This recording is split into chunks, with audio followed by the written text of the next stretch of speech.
Good morning, Norma Cowie here. It's Sunday morning, so I'm here this Sunday with a Sunday thought. After saying that I wasn't going to do a Sunday thought on a Sunday, but here I am. Mainly because the last few days I have been really laid up. Um, Not usually like it's not usual like me at all, but I'm an old jock from my childhood. And every now and again, and I have a feeling it could be something to do with the weather or something else I might have done. My knees really pay up. And this time, the other day, my right leg knee did not want to work at all. Didn't want to take any pressure, didn't want to bend. And at the same time, I just became incredibly tired. So I first of all, I didn't sleep one night. Have you ever done that? Where you don't have a night, you just don't sleep, and you're trying to sleep, but you don't go to sleep. But you feel too miserable to do anything else. And then, of course, the next 2 days, I'm like tired and don't want to. I'm miserable actually.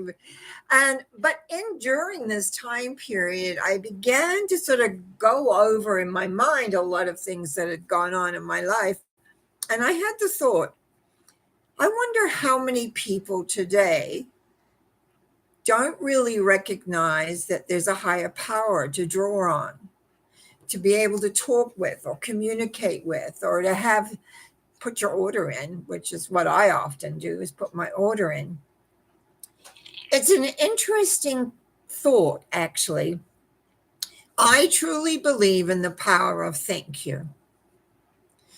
Discovered it many years ago when I would say thank you mentally to that power there when something occurred that I liked or wanted, or well, actually, in the beginning, it was giving thanks for something that showed up in my world that I probably didn't realize I had actually asked for. And then I began to work with that. I call it the power of thank you.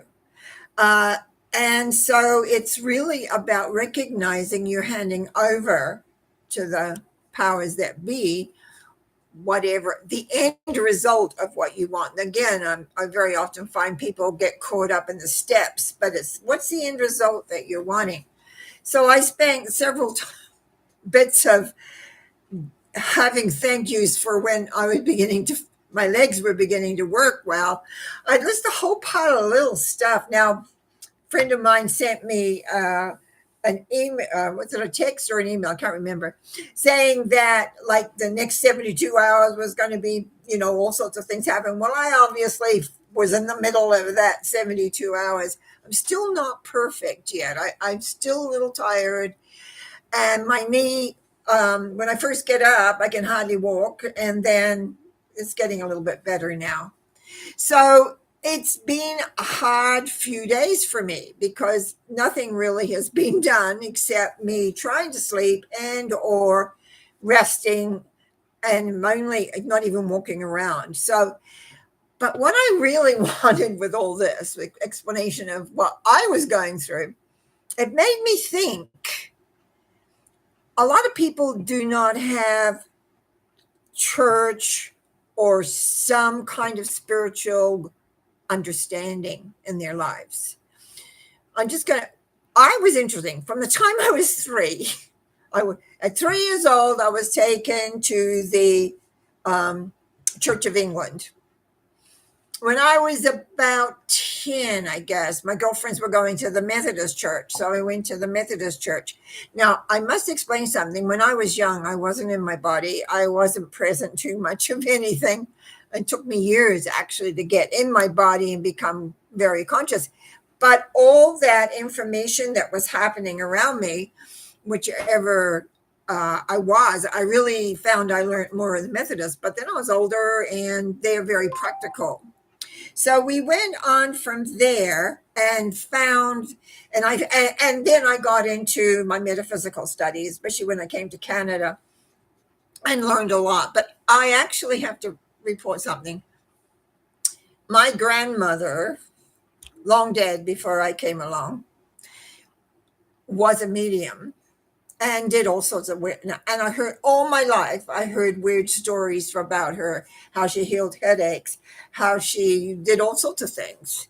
And so I had that knowledge of that there was something, but it wasn't really like organized that this is what it is. But as time went by for myself, what I found was by learning the tarot, by learning about past life regressions, by beginning to be open and lead meditations, having guides lead circles, all sorts of things like that over the years, I know that the power is out there. If I cut myself off, which could happen, which very rarely does, but it could when I get, miserable, is that it's available. That energy is everywhere. We all have at least one guide, if not many. I've had many guides over my life. One really, really was very instrumental in my life. Took me to meet Jesus. It educated me about, and he was my major teacher. Showed up all over the place, and he's he's well known as a teacher. So because that's his job. He's at the top of one of the piles of people are learning and growing and coming to understand many things. But what happens to people who have no awareness that there is a power? I say, at night before I go to sleep, I have a little prayer that I say, or chant, you could even say it is. But most people don't do that, I don't think. I know I do. It helps put me to sleep. It's like my whole body relaxes, and then I go off to sleep. But mainly today, in the short Sunday thought, I'm a little bit all over the place, but I am at the moment being able to walk a little bit, which is good. I am feeling a little brighter, although I could still do with some more sleep, which I will do probably this afternoon, maybe, or tonight anyway. But that's life. Life has a rhythm that doesn't always run smooth. In fact, how do you know your strengths or your depths if you don't run into something, How do you know where you fit? But when you know that there is I call it a love source. Those of you that have followed me know I call it a love source because I felt the energy very early in my in-depth training, we'll say. I ran into this energy and knew it was real. I also knew that energy had to be inside me, not something that was way out. A lot of people often feel they have to go somewhere else, but actually it's the connection with the inside. And it has helped me many times when my own physical life has gone through turmoils, because I'm like everybody else and we have ups and downs. But again, where the power lies in giving thanks for whatever you want to have happen before it happens. To be so strong in your mind to know that what your goal is, whatever it is that you want to have happen, is that you give sincere thanks for it. Sincere. A thank you. And then you let it go. It's not for you to figure out how something shows up. Yeah, I did a talk a couple of Wednesdays ago, and during it, I really got to see that what was correct about creating was the letting go part, because I've talked about the miracles I've had happen in my life where, things have, it has been absolute miracles at times when I've had my back against the wall and all of a sudden something appears, and I realize it has to do with letting go. But the power of the thank you beforehand, the power of recognition, there is a power that works for you, that is there for you, that you can receive. But you need to be aware, I think, of that. What do you see? The value, the connection.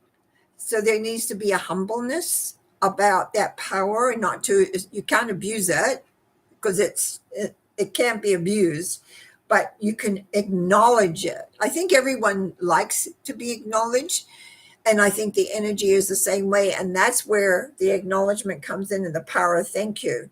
Saying thank you before it shows up is accepting that it will. And it's like sometimes sometimes I get myself into these places where in my personality, I guess you could say, get kind of strung out a little bit. But it's just a matter of letting go and knowing and believing in this power that's there, whatever name you call it. I mean, I have worked with people from many, many different kinds of religions, especially Eastern religions, of which I knew very little about, because I'm in the West, and they're a little different. But it boils down to the same thing. We're all working with an energy that loves us, that cares about us, that wants us to achieve what we want, but not through. I'm looking my pen. I'm holding on it like this. Oh, it's got to be this way or that way. I often found whatever it was I wanted, I got more. And things come as more. And I've been very, very grateful. It's usually through me being a little bit crazy as being put myself in positions at times. But at the same point, always the pathway is there to move out. So I want to leave you with the thought, there is a greater power that works for you. You have to ask. And primarily in asking, you give thanks for that. And then you let it go and wait for it to show up. I want to say thank you. And we've got some people that came on. Yvonne says, good morning. Good morning. Yeah, I woke up really early because I slept most of yesterday, making up for the day before when I didn't sleep.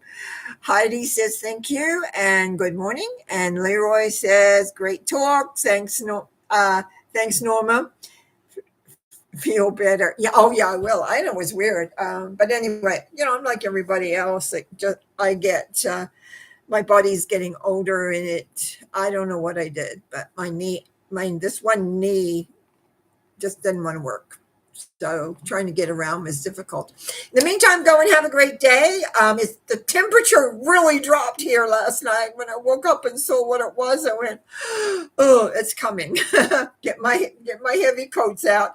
But it's probably, I haven't even looked outside today because walking from one room to the other is being hot enough. Well, we're walking over here and getting this set up. Wish you well.